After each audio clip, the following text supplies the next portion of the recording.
The words among others, we have the words like exist, grown, plant, thatched, mangrove, species, vegetation.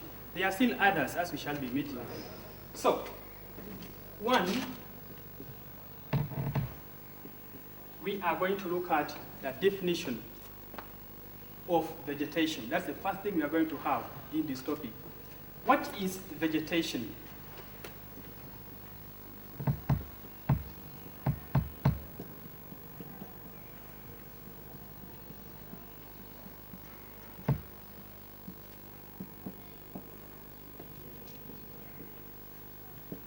Vegetation is the plant cover of an area.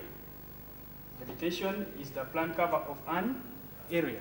As simple as that. Then we have types. What are the types of vegetation? We are going to have two. We are going to have two types of vegetation. One,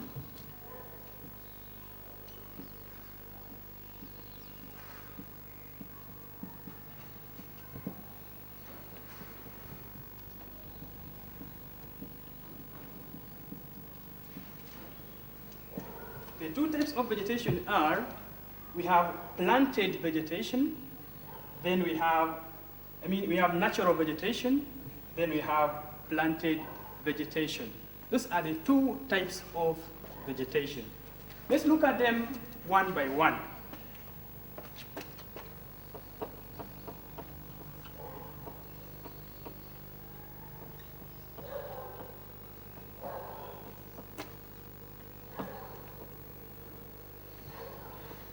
One, we are having natural vegetation. So, we are going to define what do we mean by natural vegetation. So, natural vegetation, we are going to say, is the plant cover of an area which grows, we're now going to begin using these words, which grows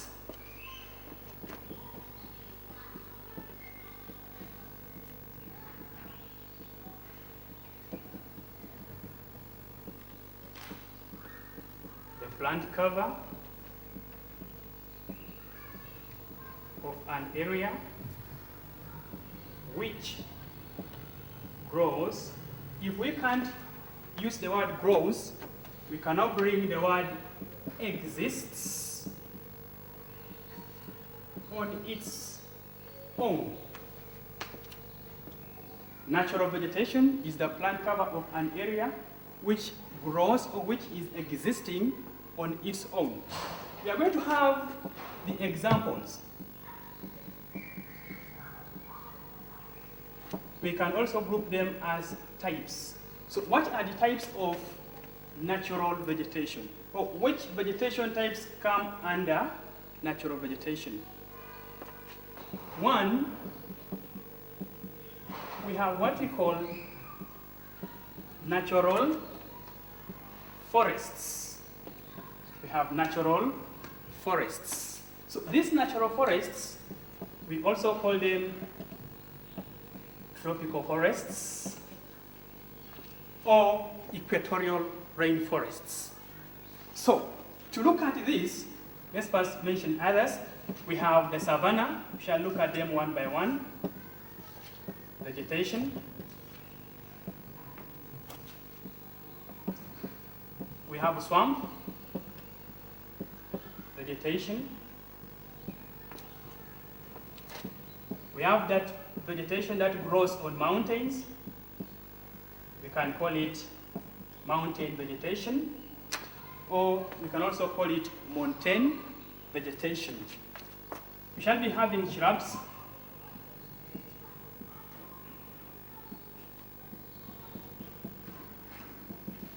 We have Mediterranean vegetation. We have desert and semi-desert vegetation. Then finally, we can have temperate vegetation. So to look at them, let's look at natural vegetation. Natural forests. The natural forests, just by the definition of a forest, we all know a forest is a group of trees growing together in an area. So when we are defining natural forests, we shall say these are forests that exist in an area on their own. So let's look at what is common.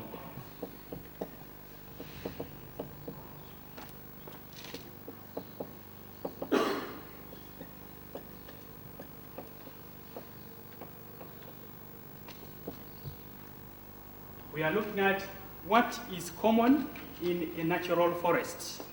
We shall call them characteristics of natural forests. One, we shall find that these forests, when we cut them, we shall be able to get hardwood from them.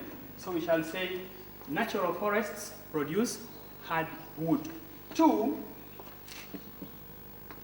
natural forests have got trees of different,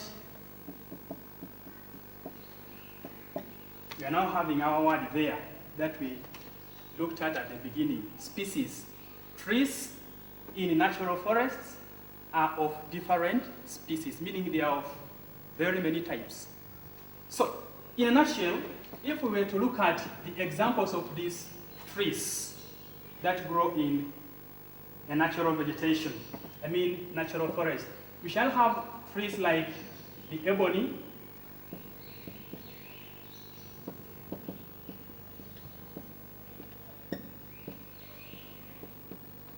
we shall have the African walnut,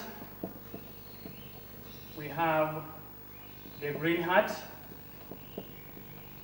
we have the trees we call mvule.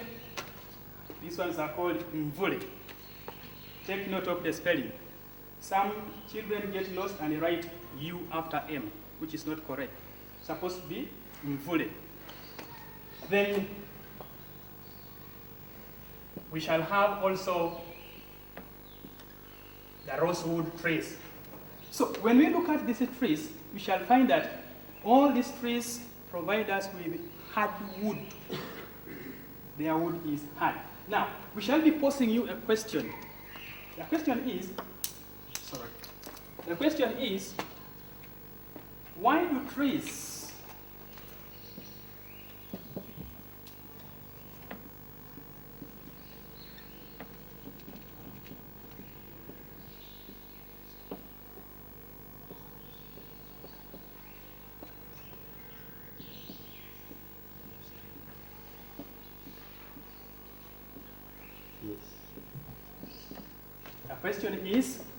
why do trees in natural forests produce hardwood? Can you be having the answer? Why do trees in natural forests produce hardwood? Now, when we look at the time of maturity in these trees, we shall find that these trees take long to mature. And as a result of taking long, you will find that they will be building themselves properly, and they will be giving us hardwood compared to other ones. The other ones that we are going to be looking at are the ones in the planted forests. Those are the ones that are planted by man. So we'll find that the other ones, we say they produce softwood. The reason being, they can mature very fast. You find a tree maturing in 3 years, but these ones, you will find a tree takes a long time to mature in a forest. So that's why we find that by the time it's cut, for sure its wood will be very hard. So that is about that. Then the other characteristic that was about trees having different species, the other characteristic is in natural forests, we shall find that trees grow very tall. Trees grow very tall. Now, there is also another question that we are going to pose on that. Why do you think these trees are growing very tall in natural forests? So the answer is, when we look at, when plants or when trees are growing, when they are very many in an area, you will find that there is that serious competition for sunlight. So by the end of it all, you find every tree wants to be above the other, such that it gets what? Enough sunshine. So that is why you find that at the end of it all, they have grown when they are very tall. So the answer we give there is that trees grow very tall in a natural forest due to competition for sunlight. Is that clear? The other characteristic is these trees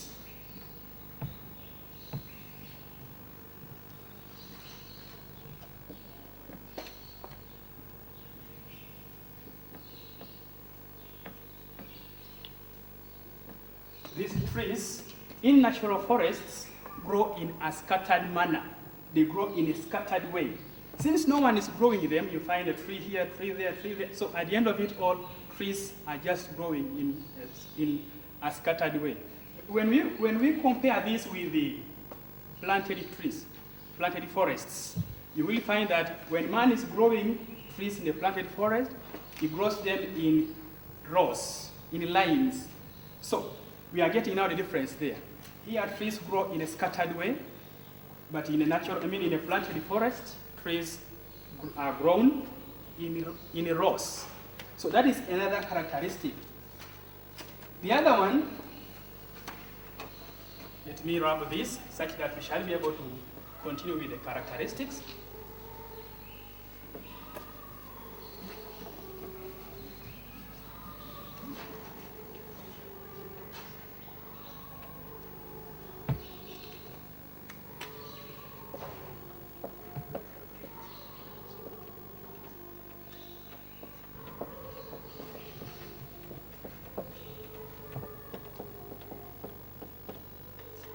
We shall find that trees in natural forests have a buttress root system.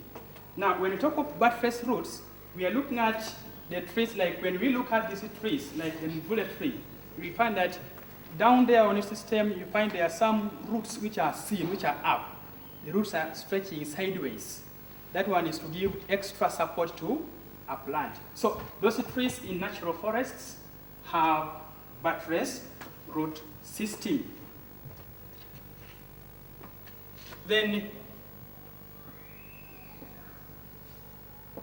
these trees also have got what we call evergreen broad leaves. Evergreen broad leaves. The leaves are broad and they are evergreen. Reason being they receive a lot of rainfall. That can make a question to be posed on you.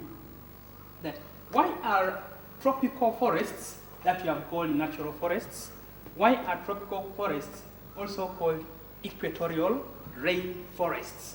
So we shall be finding that they are called equatorial rainforests because these trees grow in areas that receive a lot of rainfall.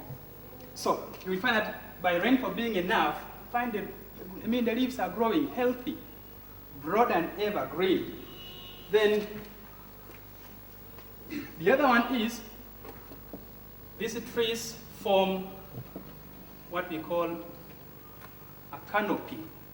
Now this, when we look at the trees in a natural forest, you'll find that up there, their leaves keep on joining, the branches keep on joining, and at the end of it all, you find they form something which is like an umbrella covering the whole of that upper part.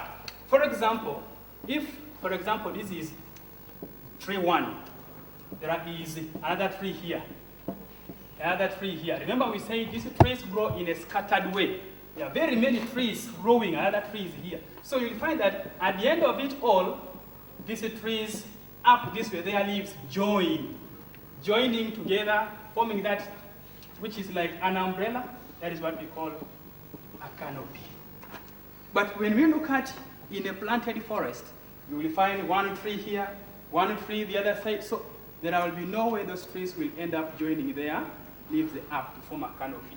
So that is also another characteristic that we shall be observing when we are looking at tropical forests.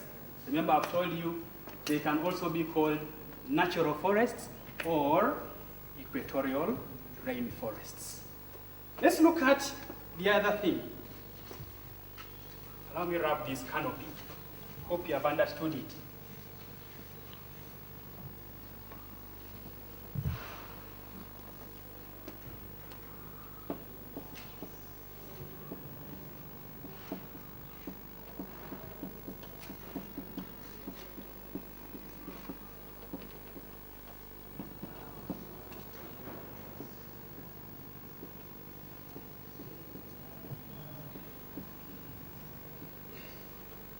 When we are looking at natural forests, we cannot run away from understanding the economic activities that take place in a natural forest. We are looking at which activities can be done or can take place in a natural forest. Remember, it's a natural forest. One, we shall be having the economic activities like, let me begin with a major one, that is lumbering. Lumbering is the major economic activity that takes place in natural forest. Remember, this is the cutting of mature trees for timber. Two, we have animals in natural forests, and we have people who enjoy bushmeat. So we will find that one can go to the forest, he hunts his animal, and he gets his food. So hunting becomes an economic activity which takes place in a natural forest. Next, we have farming. Now, we have all heard that we have some forests getting challenges with the people. We have people who always encroach. That is, they go ahead to clear some trees such that they can get some gardens there where they can grow their crops. So that one brings the activity that we call farming. It can take place. Remember, these areas receive a lot of rainfall. Therefore, the soil there is fertile. It supports plant growth. So as a result, people encroach. The other one is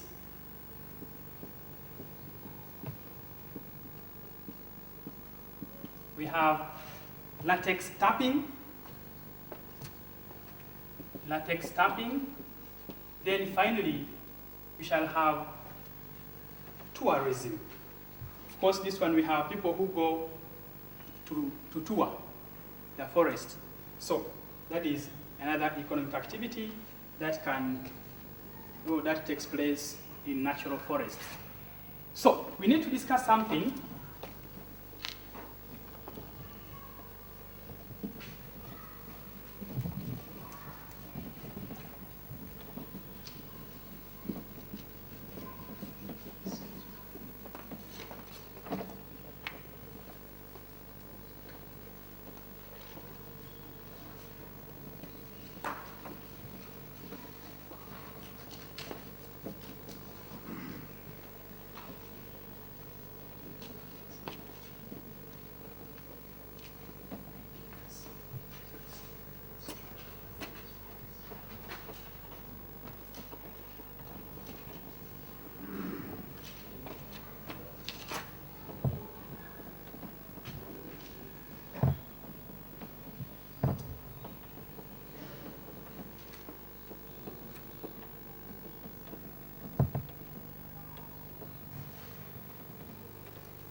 Now, our subheading is, we are going to look at the importance of staying near forests. The importance of staying near forests. I know you have some of them. You have some of this importance. Let's share them. Now, these natural forests, one, they can provide us with wood. Remember, we say that is hard wood.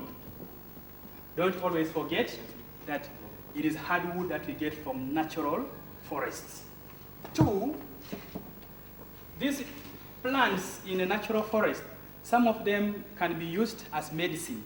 So that is what we can term as herbal medicine. Herbal meaning it's coming from herbs, extraction. Then these forests, we can get food from them. Remember, we shall get fruits from this forest. Some of these trees produce fruits that are eaten by man. So at the end of it all, we shall be having food that is from the forest. Then, the other issue is, we can also get what we call wood fuel. Wood fuel. Now, we are looking at things, the fuel that we use at home. It includes things like charcoal. We have things like firewood. These are, among others, the examples of wood fuel that we get from the vegetation, that is in natural forests. We already talked of an economic activity called hunting, taking place in a natural forest. So here we can have an importance that these forests can harbor wild animals.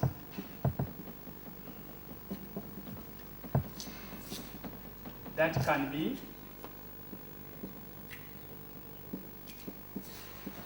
forests harbor wild animals that can be hunted for food.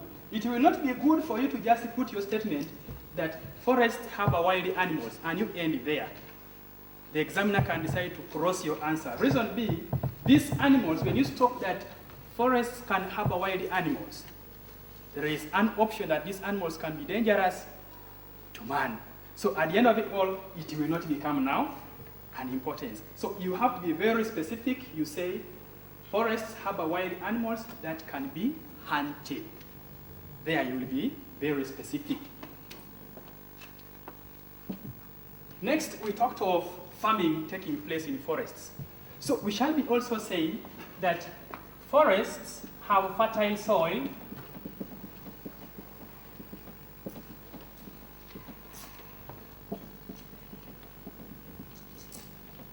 that support farming.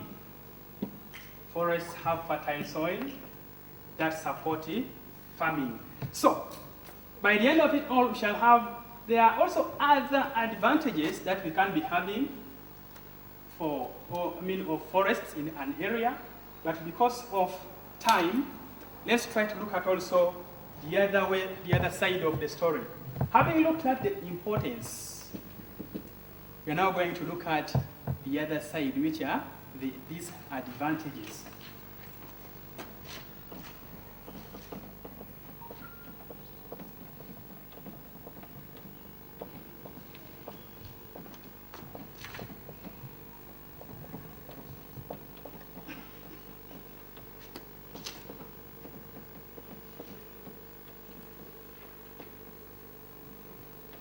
So, we are going to look at what are the disadvantages, what are the dangers of staying near a forest. You can be having very many of them. So, we shall have the disadvantages like, one, we are going to begin from here. Wild animals that we talked about. This very point can now come also here, but we have to be very specific. Remember I told you. So here we can say that natural forests harbor wild animals. They harbor wild animals.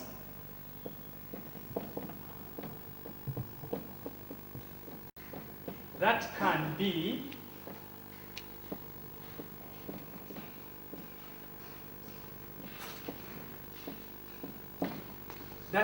dangerous to us. Forests harbor wild animals that can be dangerous to us. For example, we have animals in forests like snakes. They are unfriendly to us. We have lions and very many other wild animals that are in the forest. So we'll find that those animals can attack even at our homes, remember we are staying in a forest, near a forest, and they can harm us. 2, the other disadvantage, apart from harboring wild animals, these forests also tend to harbor some criminals. In those lower classes, you could call them bad people. They can be hiding places. Forests are hiding places for criminals. For example, we have people like the ritualists. So you'll find someone has these evil plans. Someone goes to the forest, he's planning to maybe get someone's head to take for some rituals. So at the end of it all, that forest becomes a bit a disadvantage to us because it's where that person is hiding, and at the end, he's coming to attack us. So that is another disadvantage of having forests in an area.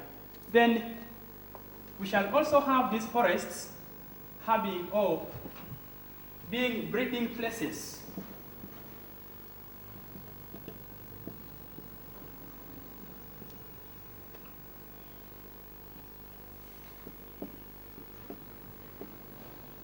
Forests are breeding places for crop pests. An example, we have the monkeys. So you will find that monkeys stay in a forest, and if there is a garden near it, you will find that these monkeys will be able to reach that garden and they will cause serious damage. I mean, eating the crops which are in the garden, and at the end, the farmer will encounter a serious loss. So that is another disadvantage of having forest. I mean, natural forest. Apart from that, we also have, apart from being breeding places for crop pests, they can also be breeding places for disease vectors. For disease vectors. For example, the tsetse flies, mosquitoes. So you'll find that those are the ones that can be able to bring diseases to us. Now, that has been part of natural forests that fall under natural vegetation. Remember, we began our lesson and we said we have only 2 types of vegetation. We have natural vegetation and planted vegetation. We have talked about natural forests as being under natural vegetation. Now, let's look at the other type of natural vegetation. We're going to make it the second one, because all what we have been talking about has been under natural forests.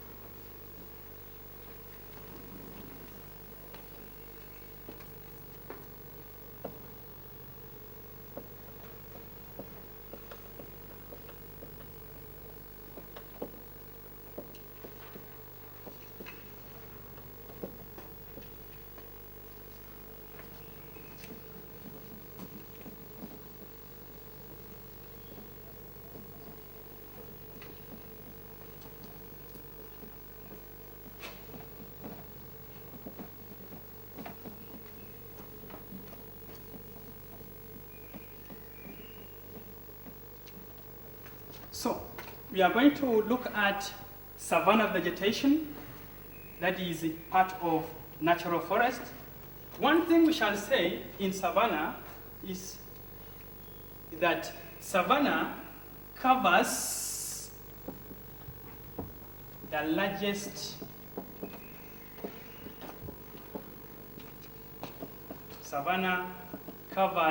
largest part of our continent, that is Africa. When you are in the primary 5, 6, you are looking at still savanna being the largest, covering Uganda and East Africa respectively. So, when we look at savanna, we have two types. We have two types of savanna. We have wet savanna, and then we shall be having dry savanna. Now, what are the characteristics? If we are to look at this one by one, characteristics of wet savanna, you will find that it has trees which are scattered and tall. Remember, this is the grass which is growing in areas that receive some good rainfall, let me say a lot of rainfall. Then when it comes to dry savanna, you will find that this is the area, this is the grass that is in areas, or that are in areas that receive little rainfall. So when we look at the characteristics, even the grass itself here, we shall find that the grass here is tall. The grass is tall. When we compare it with this, of course, this one is in areas that receive little rainfall, so you shall find that the grass here is short. One thing before I wind up that I want you to understand on the savanna is, we always have a question that we ask you. We have wildlife. So we shall be having a question that, why are most game parks in Africa? Why are most game parks? We pose a question.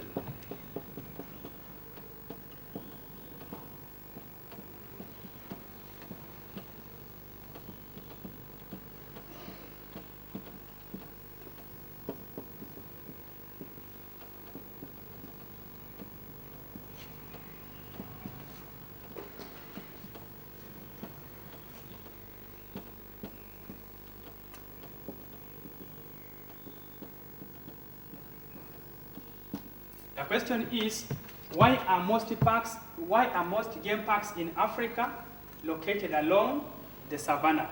We are going to have answers. Number one, this savanna, remember we are saying it has grass.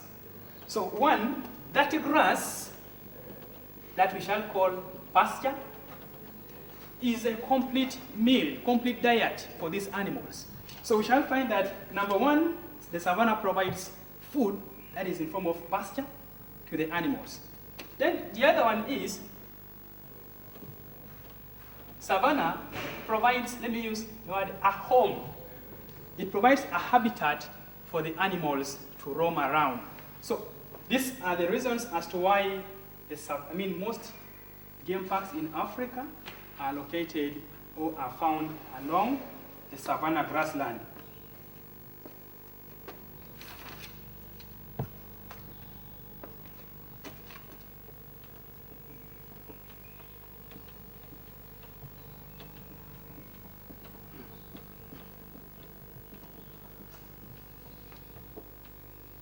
Now, briefly, to talk of temperate grassland, this is the type of vegetation which is found in the temperate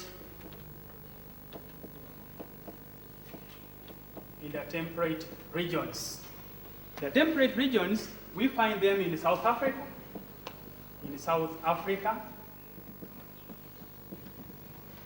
type of vegetation found in the temperate regions in South Africa.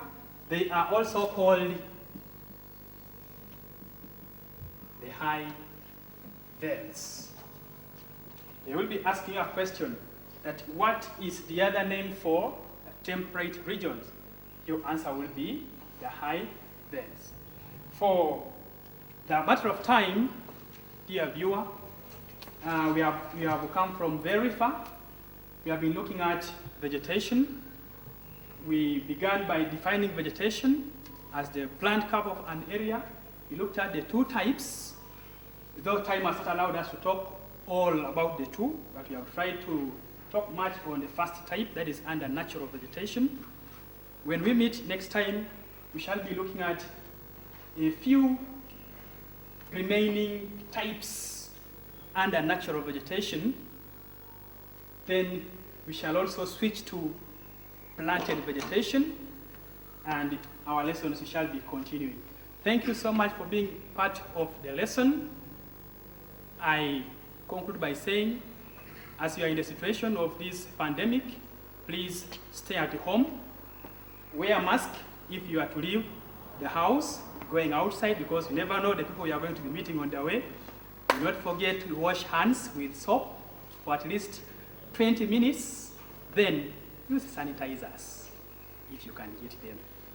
I've been John Omoding, taking you through the lesson. Thank you. Meet you another time. Bye.